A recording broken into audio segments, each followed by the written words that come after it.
Okay, today we're going to be working on practicing some watercolor techniques. We are going to be practicing 8 different ones, although there are many, many more.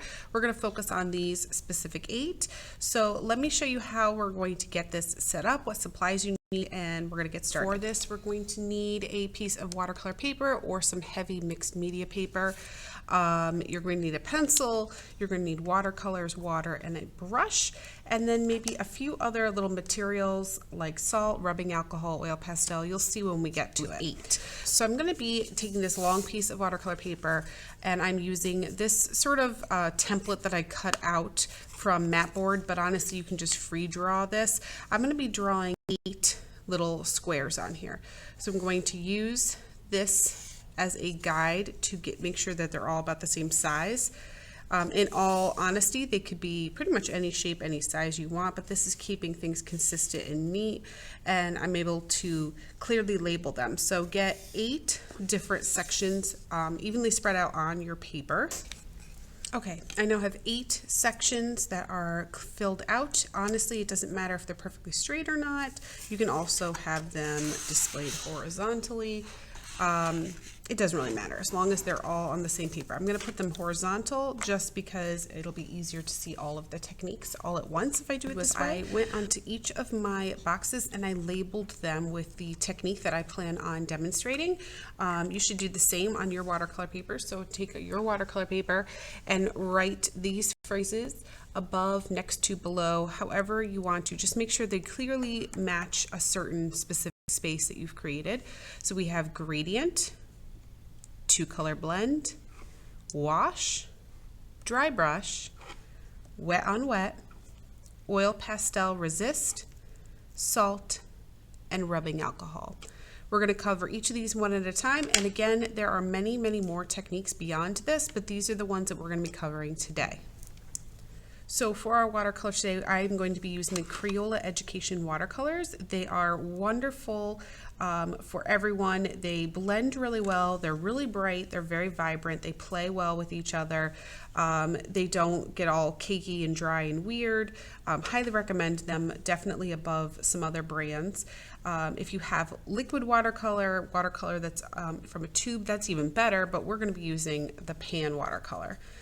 So to get our watercolors ready, we're going to dip and drip our water.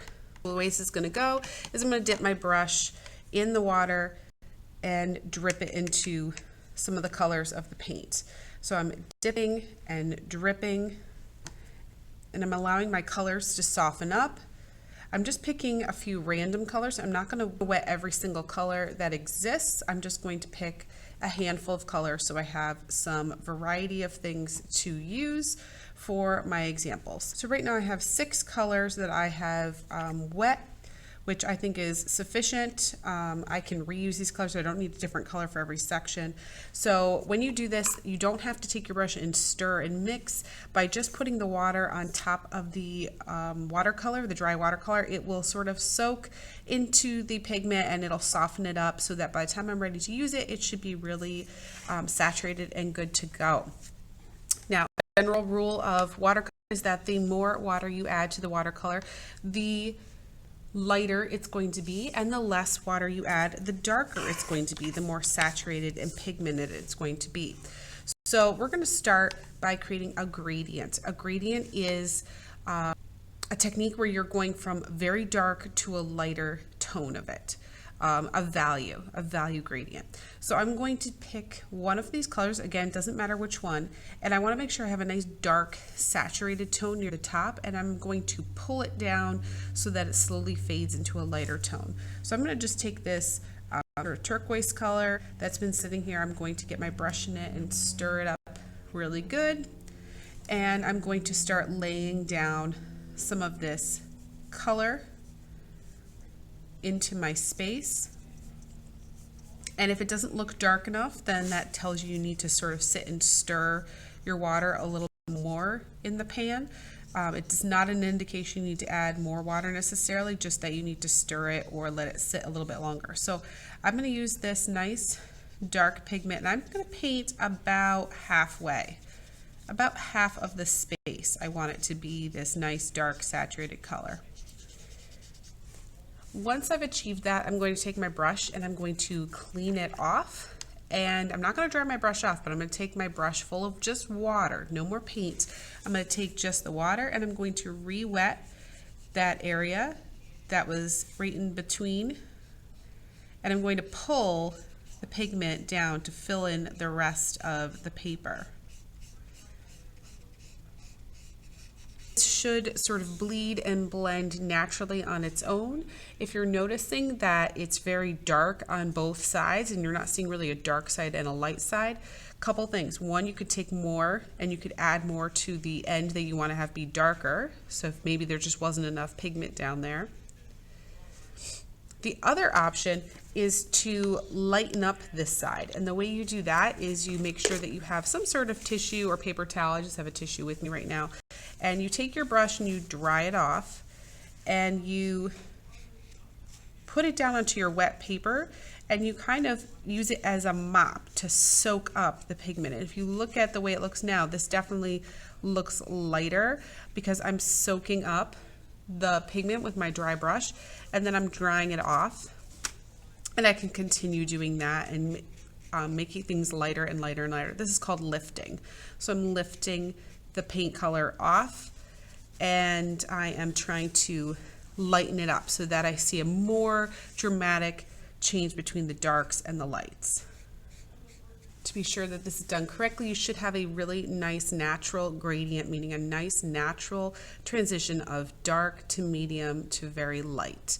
And that's what you want. So if you're not seeing that, then you need to play around with it a little bit more, adding more paint, taking away some paint, whatever you need to do to kind of fill in and give that transition a bit more of a smoother transition.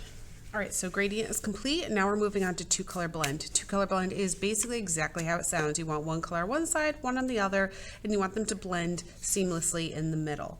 Now to do this, I recommend choosing two colors that are different from each other. So for example, I wouldn't pick turquoise and then a blue or turquoise and a green, because the green and the turquoise or the blue and the turquoise are going to be very, very similar to each other. So I'm going to try to pick two colors that are a little bit more different from each other.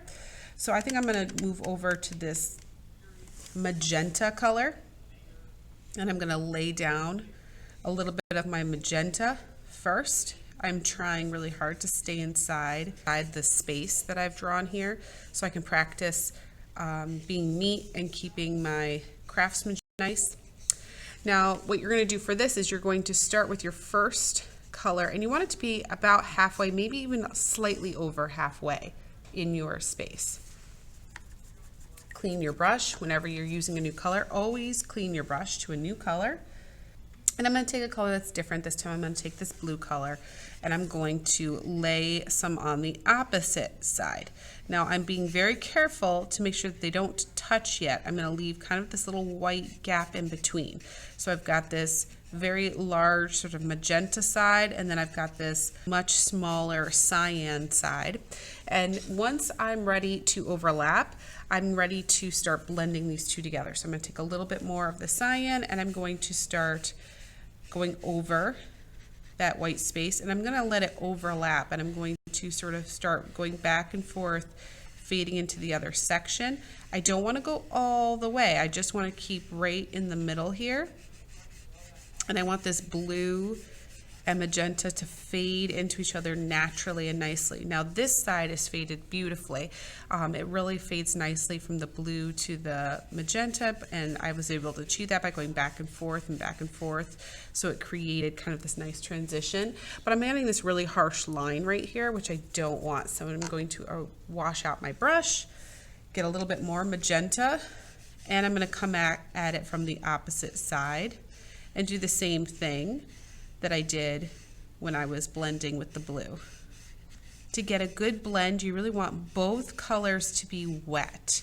So you want both colors, both sides to be wet, and that's going to help create a beautiful transition and a beautiful blend. If one side is dry and the other side's wet, you're going to end up with that harsh line. All right, let's just move on to wash. Wash is quite easy. Wash is literally just one even tone of the color that you've chosen. So it doesn't, again, matter what color you pick, but I think I'm just going to pick this red color over here. And I'm going to do a nice easy wash of color. Usually this has a lot of water in it. Usually it's very light and loose. This is a great technique to use when you're just trying to lay down a base color. The idea is to lay the color down evenly, quickly, and with usually a lot of water in it so that it has a nice sort of flat look to it. Now we're moving on to dry brush. Dry brush is, again, basically exactly how it sounds. You're going to be painting with wet paint, but a dry brush. So before you can do dry brush, you have to make sure you have some wet paint, which we already do because we already prepared some. And I'm going to take my brush and I'm going to dry it off. Now it's okay if it's not 100% dry. If it just feels damp, that's totally fine. This feels damp, not necessarily dry. One thing that's fabulous about dry brush is it really gives you a lot of control over where the paint goes and what kinds of shapes you can create. You can create really specific, very detailed designs and ideas using the dry brush technique. It doesn't matter what you do for your practice as long as you are giving yourself a chance to play around with the brush and play around with the colors and see what sort of shapes and designs you can create.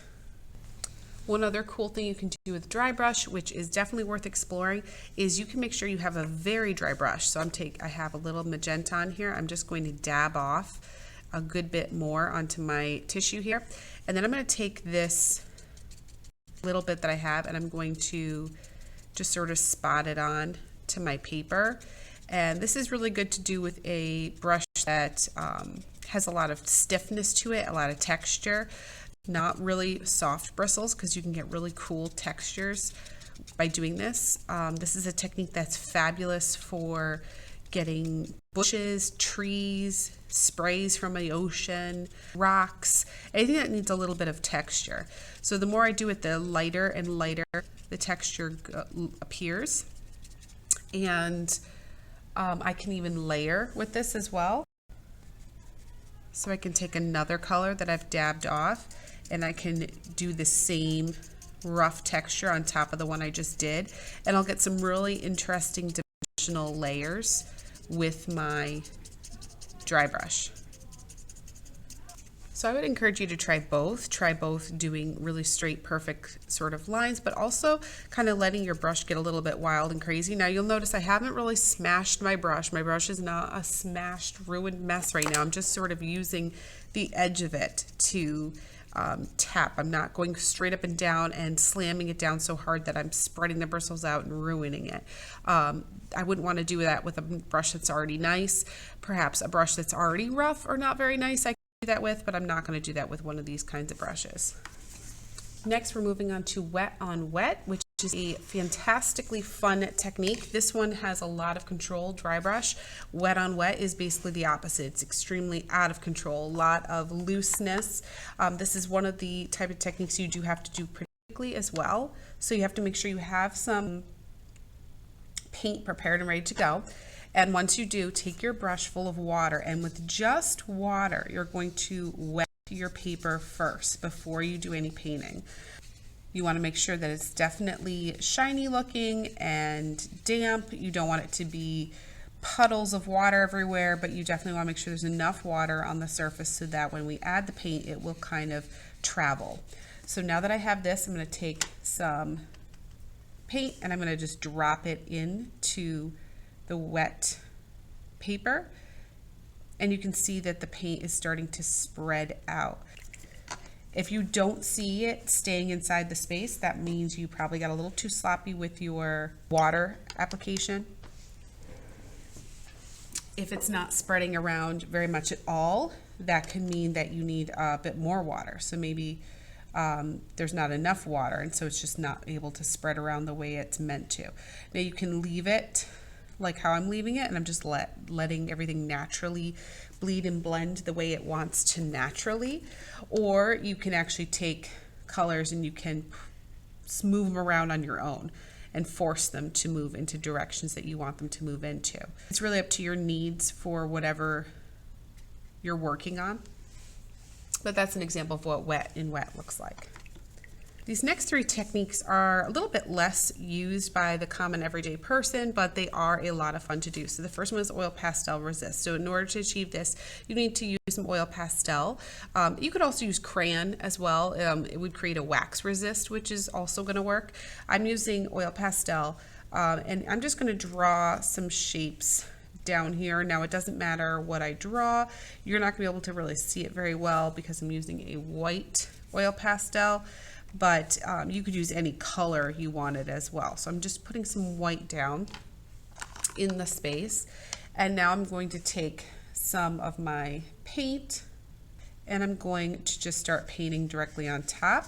And what should happen is the oil pastel should resist the paint that I'm putting on top, and it should allow it to peek through, almost like a secret surprise drawing that's kind of popping out.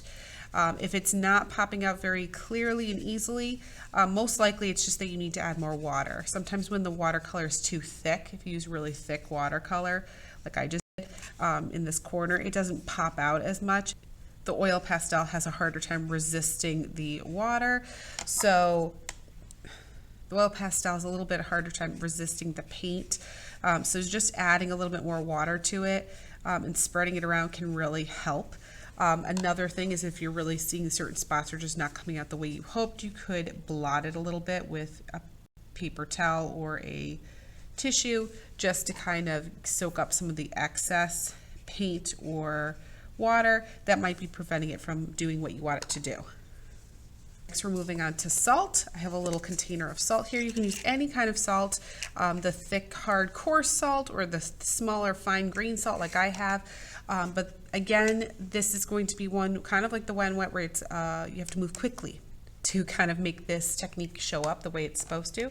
So I'm going to take some paint and I'm going to lay down a layer.